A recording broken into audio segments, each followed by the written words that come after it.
How's it going, everybody? I'm Nate Comp from DYMECAST, and today's video is a quick lesson on a really cool rhythm concept that I call the relay race.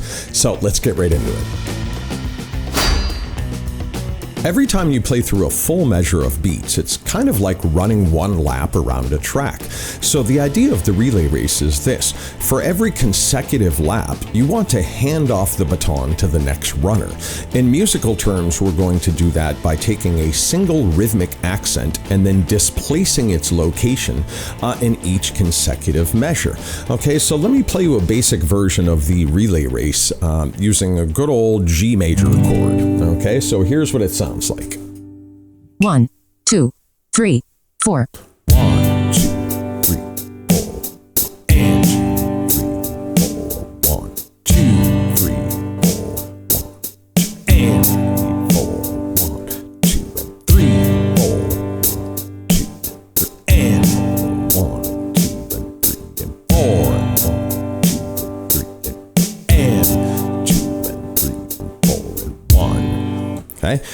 The idea of rhythmic displacement, once again, is shifting the accent within the bar. Now, there are three things that you want to pay attention to when you practice this. The first thing, tapping your foot and making sure that you've got a strong sense of the physical pulse and beat of the music. The second thing is to vocalize the accents and use your voice to kind of emphasize the count as you strum each individual location. The third thing, which is the most important, is to keep your strumming hand going, even when you're only hitting one specific note in each measure.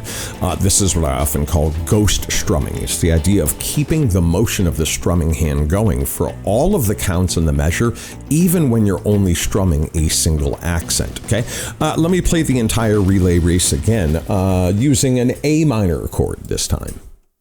1, 2, 3, 4. 1, 2, 3, 4.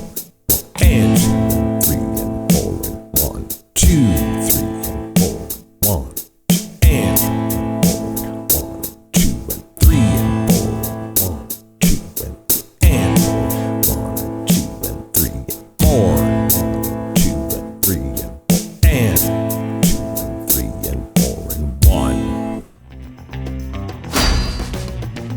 For more of a challenge, you can go beyond using just a single rhythmic accent and instead try playing a longer rhythmic figure. So the idea now is to start a rhythm figure on beat 1 of the first measure and then displace it for every consecutive measure or every lap around the track. Right? For example, if I was using a G chord again and I had a rhythm figure of 4 consecutive eighth notes, I want to start that rhythm figure on beat 1 and then displace it as I go. All right, so here's what that would sound like. I'm using a rhythm figure starting on beat 1 and then doing the relay race with this G major chord. 1, 2, 3, 4. 1 and 2 and 2 and 3 and 1, 2 and 3 and 3 and 4. 3 and 4 and 2, 3 and 4 and 1, 4 and 1 and 2, 3 and 4 and 1 and 2, 3 and 4 and 1. You should begin the process of practicing the relay race using just a single chord, and then you should try to do it with a sequence of chords in a chord progression, and then try it with a series of single notes within a melodic phrase. If you find yourself struggling with your timing and your rhythm, we have a free video course called Rhythm Skills for Life that goes much more in depth with these concepts of vocalization and ghost strumming, and the idea of isolating and acknowledging each rhythmic location within a measure. So if you want some help in those areas, you can enroll in this course over on our website for no charge. It's totally free for anyone who wants to sign up for it.